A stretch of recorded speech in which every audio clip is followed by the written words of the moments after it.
All right. Okay. So let's start and look at the third uh, amplifier configuration, which is the common collector. And so let's start with an example. Let's see why we might need a common collector amplifier. So let's start with an example. Let's say we have an amplifier. We have a situation where we have to design an amplifier such that the gain of the amplifier is 50, but with the condition that the load resistance is 0.1K, 100 ohms, and input RS, the source has a RS of 10K. All right, so we would like to design an amplifier which will give us an overall gain V0 by Vs of 50, at least 50, under this configuration, with so much RS and with so much RL. Now, let's say we have an amplifier of the kind that you see over here. This amplifier would remind you of a common emitter amplifier with a gain of 100, with an input resistance of 1K, output resistance of 1K. Of course, I can, play around with these values. I can increase the input resistance, but I'll have to sacrifice the gain.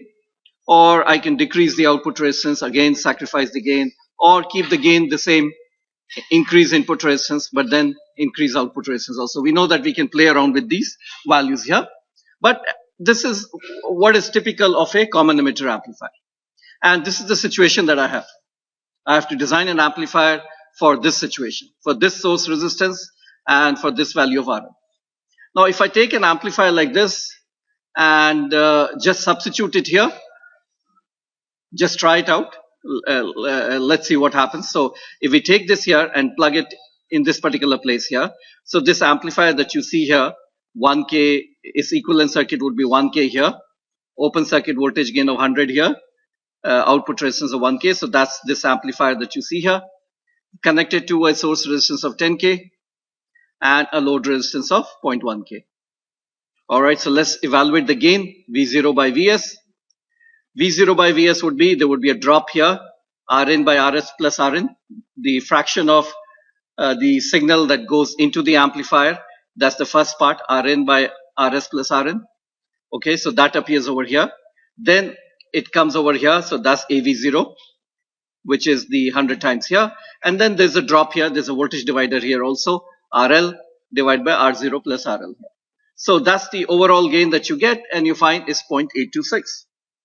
So an amplifier of the kind, even though it has a gain of 100, but if I plug it into a situation like this, it would simply attenuate the signal. Forget about amplifying, it would attenuate the signal, and the reasons are that the source resistance is very high, so we get a lot of attenuation of the signal here, and the load resistance is also very low, and so we get a lot of attenuation over here also.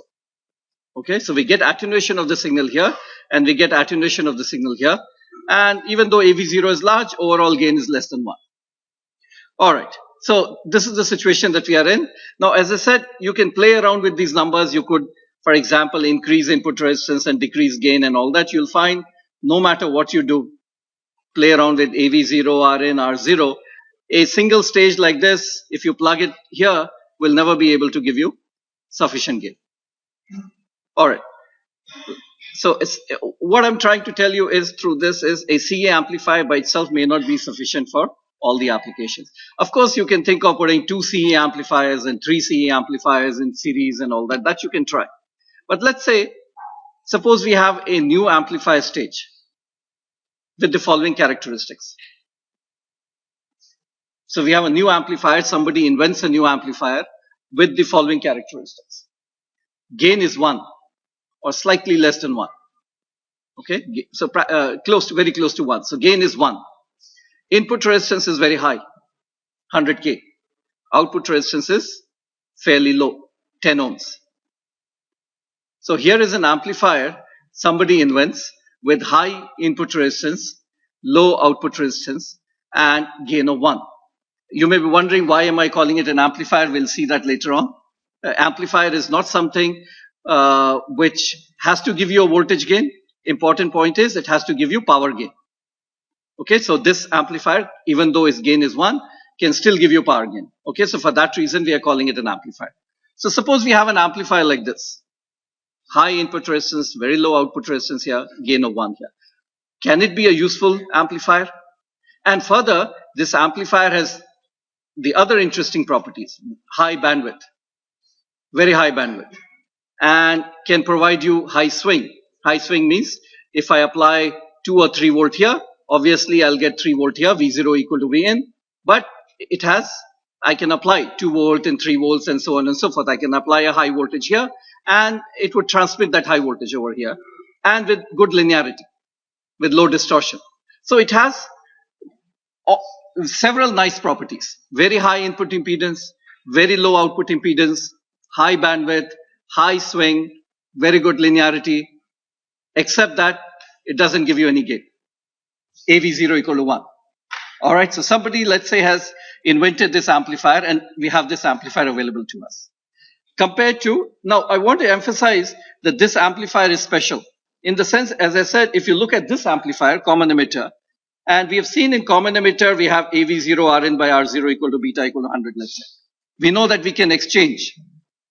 So you may be wondering, can't I design, so it's a new amplifier configuration that I'm talking about, but you may be wondering, can't I take CE amplifier and make it like this, design a CE amplifier with a gain of 1?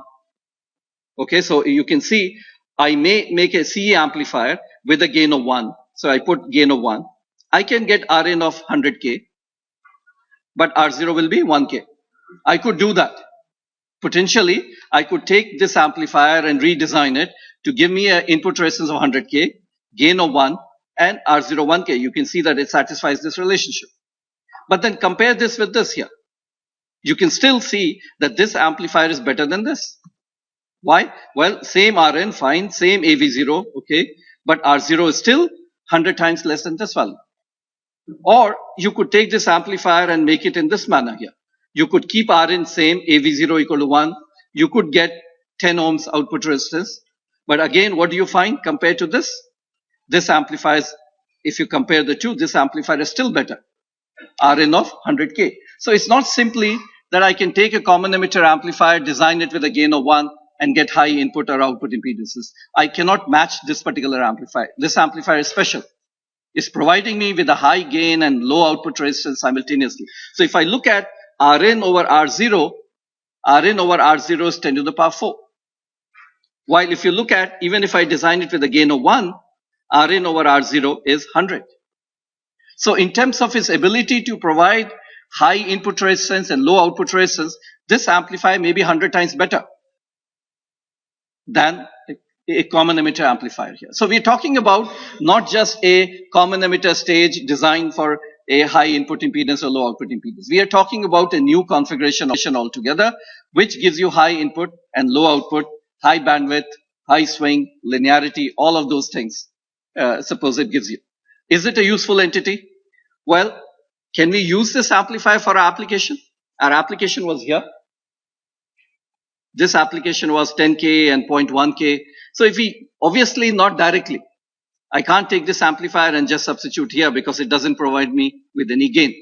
So as a standalone amplifier, it's not very useful because it doesn't give you gain. If AV0 is 1, as a standalone amplifier, wherever you are looking for voltage gain, this amplifier is not useful. But in combination with others, in combination with the first amplifier, maybe it's useful. So let's see. Suppose this was our original amplifier, common emitter with a gain of 100, 1K and 1K. What we do is, we place our new amplifier before it. What does this new amplifier do? Well, note that the source resistance is 10K and new amplifier provides a 100K input resistance here. And we placed our new amplifier at the output also. It provides us with a low output impedance here. So overall, if I look at this 3-stage amplifier, overall, it would have the input resistance of this one, the output resistance of this one, which is very high here and very low here, and gain may be coming about because of this stage. So if I take my common emitter amplifier that you see here, common emitter kind of a stage, and pair it with this one and this one over here, I may get now a larger gain. I may get, if we evaluate, we'll get a gain of around 81. So as a standalone amplifier, what we said, an amplifier like this may not be very useful, especially if you're looking for gain. But if you pair it with an amplifier like this, at the input side or at the output side, overall combination can be very useful. Okay, so what we are talking about is the following. Think of this as a common emitter stage. Okay, and we have an amplifier like this. So note that it doesn't give you very high input resistance. So anytime you're looking for a high input resistance, what you can do is you can take a stage like this and connect it before this one. Okay, so now what happens is when you connect a stage like this here, the input resistance becomes 100K, output resistance remains the same, and gain remains the same. AV0 remains the same here. Plus, remember this amplifier is high bandwidth, high linearity and all that. So it doesn't do anything to the overall bandwidth. Overall bandwidth is still the same as the original amplifier, and everything else remains the same, except that by adding a stage like this, we have increased the overall input resistance by a factor of 100. Or if you are interested in lowering the output impedance, what you can do is you can take a stage like this and add a stage after it. And what do you get? You get an overall stage which is just like this one in terms of its gain and input resistance, but output impedance is lowered by a factor of 100 here. Lower output resistance here. So you can see that this stage is something that you can deploy it at various places. If you're not getting enough input resistance, well, you can take a stage like this and put it before your amplifier. If you're not getting enough output impedance, you can take a stage like this and put it after. If you want both input and output resistance, well, you can put one before it and one after it, and thereby improve overall the input resistance as well as the output resistance. So, why? Because we are saying this is in series, we are saying this is a high bandwidth stage. It's a high bandwidth stage, so it doesn't do, high bandwidth means what? That you have to go to very high frequencies before it starts attenuating the signal. So bandwidth will get limited by a stage like this. Okay, so the signal will nicely travel through, come here, and this is which will limit the bandwidth. Okay, time constants and all that are much higher here, and then nicely travel here. So what we are talking about is a stage, high linearity, high bandwidth, very high input impedance, low output impedance here. It's available to you, and you can use it at different places here. You could place it at the input, you can place it at the output. If you require, place it before the input, after the output, and thereby overall result in improvement in the amplifier. Improve the input impedance, improve the output impedance here. Okay? All right, so you are seeing that if we did have a stage like this, you are seeing that it can be a very useful stage in my overall amplifier design. All right, so what are we looking for? Well, we are looking for a stage, let's say, we are not bothered about the gain. We are not bothered about the gain. High input impedance, low output impedance here. So these are one thing that we are looking for. Large voltage swing, good linearity. Why are we looking for this? Because we are saying we can deploy it at the output, and at the output side, swing and linearity are important. And we want it to have high bandwidth. When I insert this particular amplifier, I don't want it to become the limiting amplifier. Okay, so we're looking for something like this, and let's see how we can realize an amplifier like this here. So all this discussion is to point out that stage like this can be a very useful stage, even though its gain is 1. Its overall gain is 1, but can be very, very useful stage. Okay, all right. So how can we construct an amplifier like this? Well, let's start with this value here. We are looking for an amplifier with very low output resistance here. Okay. All right. So low output resistance here. Now, low output resistance. So we have seen this, that when I look at a amplifier from the base side, I see R pi. When I see from the emitter side, I see 1 over GM, R pi by beta. When I look at it from the collector side, I see R naught. So if I'm looking for low impedance, if I'm looking at a place which is low impedance, what do I find? I find this here. So if I'm looking for a low impedance point in my transistor, it is the emitter point here. So if I'm looking for low output impedance, I should put my output over here. Okay, so that's the motivation that you see here. If I just put in some numbers, IC is 2.6 milliamperes. Let's say I have a transistor bias at 2.6 milliamperes, beta is 100, early voltage is 104. 1 over GM is 10, R pi is 1K, R0 is 4 times 10 to the power 4. So you can see 1 over GM, what you're getting is 10 ohms. 10 ohms versus very high value here and somewhere in the middle over here. So the motivation for us then is the following. We want to get low output impedance, and so we are going to take the output from here, from the emitter. So we want to construct an amplifier where the output is taken from the emitter side, and signals will feed in the signal at the base, because if we are taking output at the emitter, then the only other place which is left for us to feed in the input is from the base side. Okay, so we end up with a configuration that you see over here. The R1, R2, RE are all there for biasing.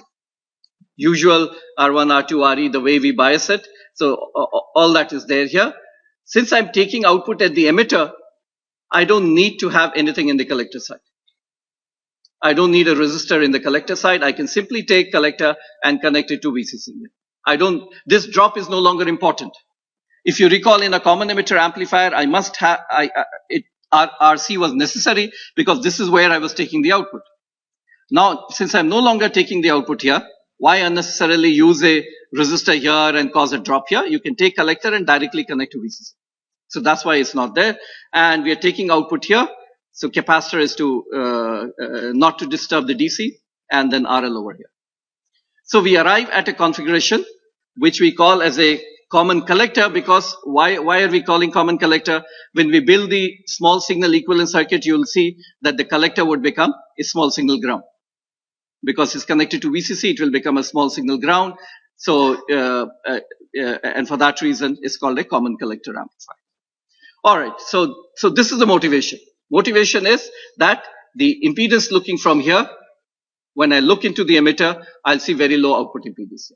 Not only that, when I look from the input side, for a moment, ignore R1 and R2, I will see R pi plus beta times RE parallel RL. So input resistance can also be high. A common emitter amplifier just gave us R pi. But now we'll have R pi plus whatever is this parallel combination here. This will get multiplied by beta. So we'll hopefully have a higher input impedance also. Compared to a common emitter, it would have higher input impedance. All right, so this is a stage. So let's go ahead and analyze it. So bias point analysis is straightforward. R1, R2, so you determine the voltage over here. This minus 0.7 divided by RE will give us the current. So all that is straightforward. Let's look at the small signal analysis here. So let's take this amplifier and develop a small signal, which becomes this one here.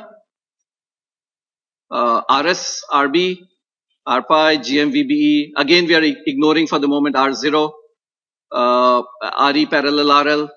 Note that RE will come in parallel with RL. RB comes over here. And I've not shown RS, but in the equivalent circuit, we put RS as well. Okay. So let's calculate the gain. So gain of this particular circuit can be written, looks like a long, complicated expression, but is actually very simple. All that you do is when you have RS and RB, maybe you can build a Thevenin's equivalent here. So when you build a Thevenin's equivalent at this particular point of this source, it will become VS RB by RS plus RB, and then equivalent resistance will be RS parallel RB here. And then after that, so that resistance will come in series, and then there is R pi.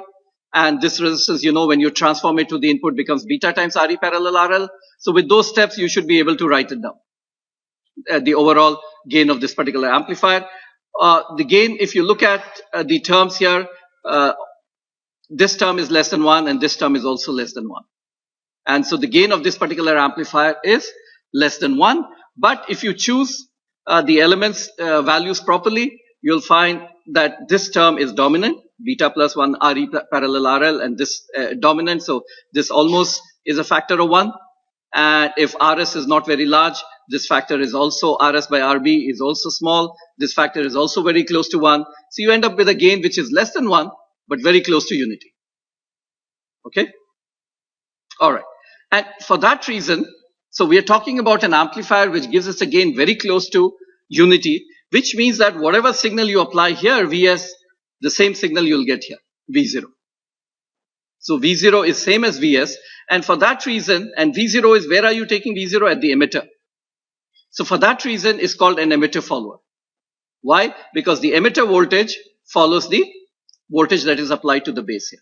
Whatever, if this goes up, this also goes up. If this goes down, this also goes down. So emitter, V0 is nothing but the emitter voltage here. So emitter faithfully follows whatever is happening at the base here. And for that reason, the common collector amplifier is also called emitter follower. All right. Why is an emitter follower called an amplifier when its voltage gain is less than unity? Why don't we call a step-up transformer an amplifier? We've seen that earlier. Necessary condition is power gain. And this circuit, even though, note that what is the characteristics of this amplifier? Vs, the input resistance is high. Input resistance is high, so how much power are you drawing from the input here?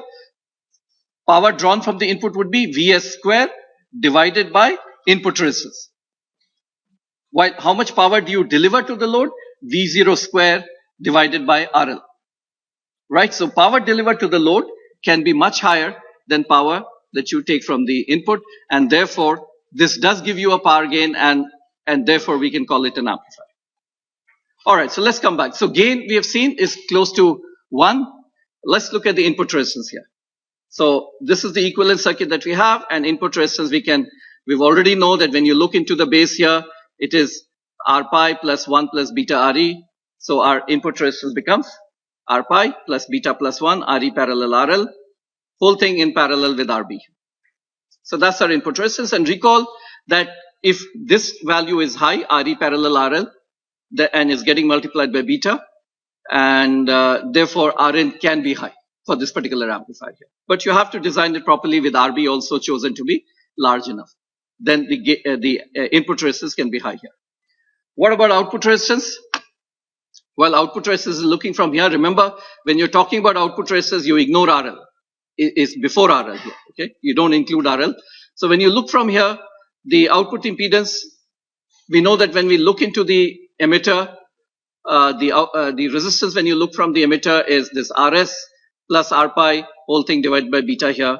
So we can now write this down as the resistance looking into the emitter would be R pi plus this Rs parallel Rb here divided by beta, and the whole thing in parallel with Re. The whole thing in parallel with Re. So R pi plus Rb parallel Rs, the whole thing is getting divided by beta. So this is what makes the output impedance small for this particular stage. All right, so that's gain, input and output resistance. Let's summarize them together. So AV is here. We've just defined Rs dash as Rs parallel Rb, Re dash as Re parallel RL. So AV is over here, R0 here, and Rn over here. All right, let's do some simplification. AV, as I said, if we design it properly, AV is practically 1. R0, the Re, if you recall, if we go back and look at typical designs, Re may turn out to be 1K, 1.5K or something like that. Re is here. This term is much smaller. So gain is practically 1. R0 is close to R pi plus Rs dash divided by beta plus 1. And Rn, if we design it properly, we may get this term that you see here, beta plus 1 Re dash, may be much larger than R pi. So as an approximate, we can say beta plus 1 Re dash. Okay, these are the accurate expressions, and these are simplified expressions that we are just writing it down in order to understand the capability of a common collector amplifier with respect to common emitter here. All right. So accurate values you get from here. These are simplified values to gain more understanding here. So if I look at gain is 1, if I look at the ratio Rn by R0, I take a ratio Rn by R0, and if by manipulating it, we can write it as beta ICQ Re by Vt 1 by 1 plus Rs dash by R pi 1 plus Re parallel divided by R. Okay. All right. So this is there, and again, it depends on my design. So if my, all right, so let's go forward here. So if I'm looking for swing, we'll come to a swing a little later on. If I'm looking for a swing here, then we'll see that ICQ, you have VCC available to you. And in terms of supply, where do you want this VCC to drop? Well, again, the transistor has to be kept out of saturation, plus you have a swing here. So we'll see a good, maybe rule of thumb, maybe, or a good design may involve this to be VCC by 2. So you take VCC, half of it, you let it drop across the collector emitter, another half drop over this one here. So ICQ-RE, let's say, is around VCC by 2 here. So Rn by R0 becomes beta, VCC by 2 VT. Go back to this particular one. Beta ICQ-RE VT, this term here. VCC by 2 VT, 1 plus RS dash by R pi into 1 plus RE parallel divided by RL. All right. The reason why I'm doing it is I want to compare it with my common emitter amplifier. Common emitter amplifier, we know AV Rn by R0 is beta. Even if I take my common emitter amplifier, design it with a gain of 1, Rn by R0 will be equal to beta. Now, a common collector amplifier would be useful only, if Rn by R0 is not just equal to beta. It is higher than beta. Okay. Now, if we look at this term here, beta is, Rn by R0 is beta. In addition, there is VCC by 2 VT, 1 plus RS dash by R pi, 1 plus RE divided by RL. All these terms are there. Look at this term here, VCC by 2 VT. VCC, let's say it's 12 volt. So we are talking about VCC by 2 is 6 volt. 6 volt divided by VT, which is 26 millivolt. So that factor is 6 volt divided by VT would be what? 300, 400, something of that sort. The factor is in hundreds, couple of hundreds. So this factor is couple of hundreds here. Even if this factor, RS dash by R pi, it attenuates here, and this is also an attenuating it. Quite likely, what would happen is that this whole term is actually much larger than 1. Because this first factor, VCC by 2 VT, is very, very large. So what we are finding, what I'm trying to tell is that a common collector amplifier, because this term that you see here can be much larger than 1, a common collector amplifier has the ability to deliver much higher input resistance and much lower output resistance as compared to a common collector, as compared to a common emitter. So it's not just it's not just an amplifier which is this can also give you Rn by R0 is beta. But what we are trying to tell you is that this capability of this amplifier is significantly better in terms of its ability to give higher input resistance and lower output resistance. Because this factor VCC by 2 VT and this one here can be much larger than 1. I'll give you examples a little later on with actual designs here. Okay. So so we started off by looking for an amplifier with a gain of 1, and we said, can it have a very large input impedance, a small output impedance here? And we are finding that indeed a common collector amplifier may provide you with such a characteristics here. Okay, let's see an example.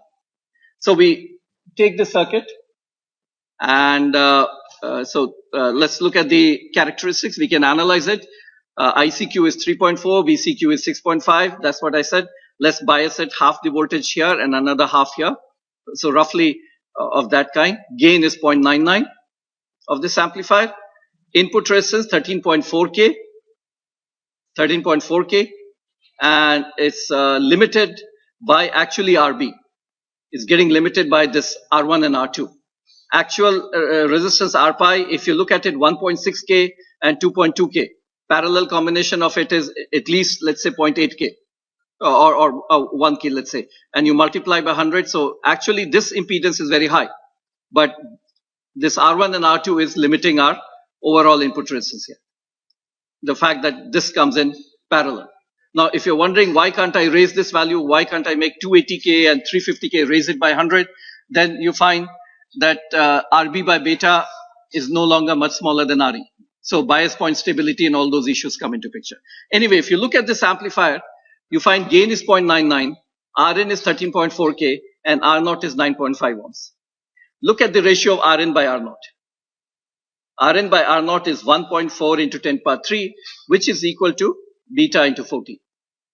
So in terms of its ability to provide high input resistance and low output resistance here, this amplifier is 14 times better than a common emitter amplifier. Common emitter amplifier would have simply given you Rn by R0 equal to beta. This is 14 times better for this particular design. Now, it's a little bit hard to compare one amplifier versus the other because each amplifier you can design it in many different ways. If I take an RL as some other value, or if I put a source resistance here, things would change. Okay, so comparisons are a little bit difficult, but let's go forward and look at this particular amplifier in a little bit more detail. So if you're wondering, I can, in comparison, I can always create a situation where one amplifier looks much better than the other. One can do that. So in this case, there is an RL, but there is no RS that you see here. And what will that RS do? If I put an RS here, note that some voltage will drop across RS, so your gain will go down.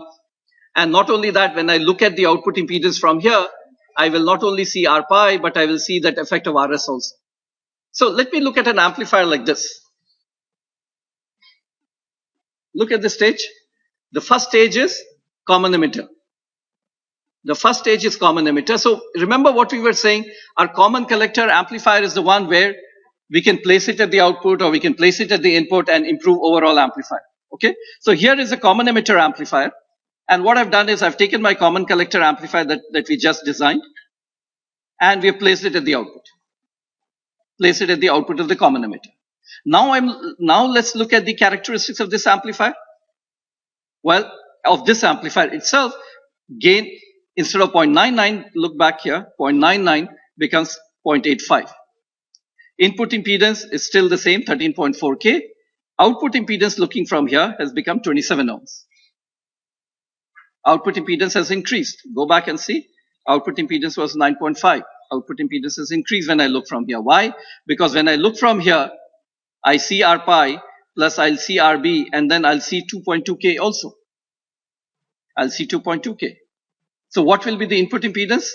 2.2K. Note that 2.2K will come in parallel with the RB. 2.2K will come in parallel with RB and in series with R pi.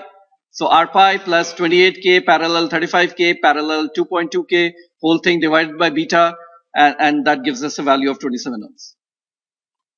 Okay. I'm stating all these values. Please go ahead and calculate it yourself also and make sure that you get the same numbers here. I'm not going to stress on analysis. We've done enough of analysis, how to calculate the numbers. I'm not going to stress on that anymore. So you're expected now to be able to calculate this particular number here. So AV Rn by R0 is still beta times 4.2. So even in this situation, where we take the common collector amplifier connected to a common emitter amplifier, what we find is that overall capability of this amplifier, AV Rn by R0, AV has gone down 0.85, but it's still beta times 4.2. So 4.2 times better than your common emitter amplifier in terms of its input and output resistance capability. Let me show you some more results here. So, okay, all right. So let's forget about this. Okay, so this is here. Let me show you. We'll talk about swing and swing in the next lecture. But let me just show you that this amplifier gives you very good swing as well. So these results I've already shown. And what I did was I took this amplifier, drove it with 3 volt input here. Applied 3 volt input here. Because the gain is practically 1, the output is also 3 volt here. And very good linearity. Harmonic distortion is less than 1%. Very good linearity that you can see here. 3 volt here, which you can judge by looking at the positive peak, and you can judge by looking at the negative peak. Both are the same. Plus 3, minus 3 here. So I can apply 3 volt and get 3 volt output with no distortion. Very little distortion here. So that's the point that I was trying to make, that you can get very good linearity for this amplifier. Okay. The other one, let's compare the bandwidth. Bandwidth also we'll discuss later on in the next lecture, but let's just compare and look at this amplifier here. So a common emitter amplifier is given and a common collector amplifier is also given. The same amplifier that we just talked about. and a common emitter that is here. Both of them are biased at the same collector current, 3.4 milliamperes. VCEQ is different for the two amplifiers, has to be different because I don't have a collector resistance here. Okay, so 6.5 here. Compare the two. Common emitter amplifier, of course, gives you gain 110. Input resistance is 0.82K, output resistance is 2.2. This one, 0.99, 13.4K, R0. So this is a stage which we know by now specializes in giving you gain. It gives you high gain. That's the main characteristics of this amplifier. You should not look for high input impedance from this amplifier. You should not look for low output impedance from this amplifier. This is not a suitable stage. It gives you gain. And this is the stage which gives you high input impedance, gives you low output impedance here. So if you're looking for those, this is the stage here. Note that this stage doesn't give you much swing. This stage is highly nonlinear. Highly nonlinear, and we are able to get only a swing of 0.4 at 2% harmonic distortion here. Of course, we saw earlier that if I take a little bit of emitter resistance and don't bypass it, I will get more linearity, but then this will no longer be 110. This may fall to 50 or 40. All right, so we can do those things here. Look at main thing here. The upper cutoff frequency is 5.8 megahertz. The upper cutoff frequency is, look at that, 3.1 gigahertz. So that's what I was telling you, is that this amplifier has very high bandwidth. That's why I can take this amplifier and put it anywhere. Put it after any amplifier here. It's not going to do anything to your, it's not going to become the limiting stage in terms of the bandwidth. 3.1 gigahertz versus 5.8 megahertz here. All right, one more comparison. Look at these two stages here. So if you're wondering that I can take this common emitter amplifier and you are saying FH is 5.8 megahertz, well, can I, let's focus on this. So you may be wondering that I have 110 gain and that's why my frequency is 5.8 megahertz. This stage gives me gain of 1 and therefore that's why it gives me higher bandwidth. We know that there's a gain bandwidth trade-off. But let me point out, let's say I take this common emitter amplifier and design it for a gain of 1. I sacrifice this gain, 110. How do I sacrifice it? Well, if I take the capacitor off, then you know that the gain becomes very low. So let me show you a stage where I sacrifice the gain of common emitter amplifier in order to get higher bandwidth. Okay? So look at this amplifier here. Look at one design of the amplifier. 0.88 here, bias at 3.4, both of them bias at the same value. 3.4 here, 3.4 here. Gain 0.98. I've sacrificed the gain 0.88 here, 0.88 here, gain is 0.98 here. Input resistance becomes high of common emitter also. Output resistance is 0.88K. Look at our common collector, 0.99, Rin here. Compare the two in terms of the capabilities. AV0 Rin by R0, 7.8. AV0 Rin by R0, 1.5 into 10 power 3. Clearly superior as compared to that. Even when I sacrifice the gain, 0.98, upper cutoff frequency becomes 50 megahertz. And upper cutoff frequency is 3.8 gigahertz here. So what I'm trying to tell you is that yes, if somebody argues that, well, I can take a common emitter amplifier and sacrifice gain. If I sacrifice gain, I'll get high input impedance and I'll get very high bandwidth. Yes, things will improve. 50 megahertz versus 5.8 megahertz. Things will improve. But it cannot match the common collector amplifier.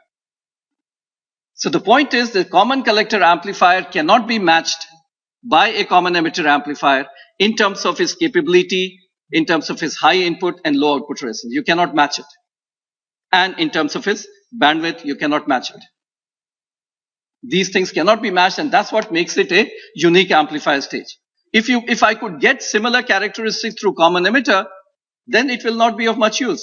Why bother about another amplifier when using common emitter itself, I can manipulate its gain and other things and get similar performance here.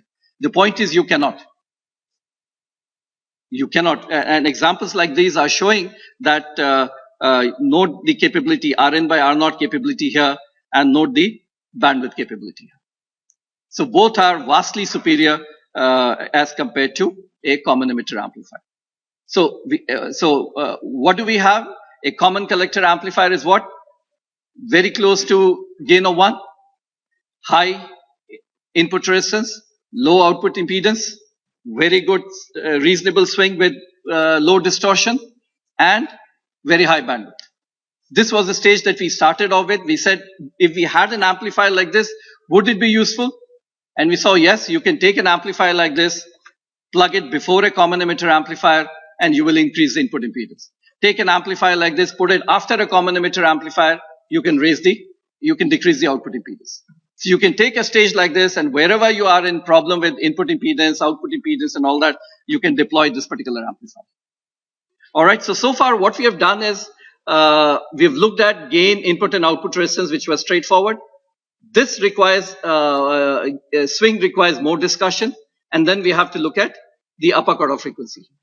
All right. So these are the two things that are left for us, and let's start by looking at the swing. Okay, so this is a factor of 192 better than this, and this is a factor of 76 better than this. Okay, let's look at the swing part here. All right, so remember what is happening here. If you are using a stage at the output, right, RL here, so whatever is the voltage you apply here, the same voltage will appear here. Gain is 1. Okay. One of the things, when we are talking about swing, whenever you try to apply a large signal, one of the things that happens that we have realized by now is the transistor may come out, may go into saturation. And if it goes into saturation, you start getting clipping, you start getting distortion. So one of the things that you have to do is, one of the things that limits the swing is that the transistor may go into saturation. So let's see whether this diagram makes sense. Voltage versus time. This horizontal line that you see here, it denotes the DC value of the emitter voltage. Whatever is the DC value here, VE. 5 volt, 4 volt, whatever you have designed, this is VE here. Now, so there's a DC value. When you apply an AC signal here, an AC signal appears over here and rides on top of the DC. Right? So what happens is, let's say the AC signal amplitude is V0. So what is the net emitter voltage at this point? Emitter voltage is becoming high. Collector voltage is what? VCC, fixed. So what is happening to collector emitter voltage? It's reducing. Collector emitter voltage at this point is reducing. And what do we have to do? We have to make sure that the transistor always stays out of saturation region. So can I write this condition? Look at this here. VCC minus VE plus V0. Can you see that VE is the base value, the DC value? VE plus V0 is this value here. What is the VE plus V0? Is the net emitter voltage here. And this is the collector voltage here, VCC. So VCC minus VE plus V0 must always be greater than or equal to VC sat. We have to ensure this. And so this is telling us is that V0, rewriting it, V0 will always be less than or equal to VCC minus VC sat minus ICQRE. I've taken VE and written in terms of ICQRE. So this is one limitation. For example, what it says is, suppose I set this at 8 volts. If this is 8 and this is 12, what is the highest output swing that I can get? If VE is 8 and this is 12, the highest swing that I can get is 4, roughly 4, 3.8. I can't get anything more than that, because otherwise you'll start getting clipping here. So that's telling you is, how do you choose VE? ICQRE. So if you're looking for a particular swing, VCC is fixed, VC sat is fixed, and if you're looking for a particular swing, this relation has to be obeyed. ICQRE you have to choose properly, which means VE you have to choose properly. Okay, so that's one of the constraints that you have to obey, and there are several other constraints.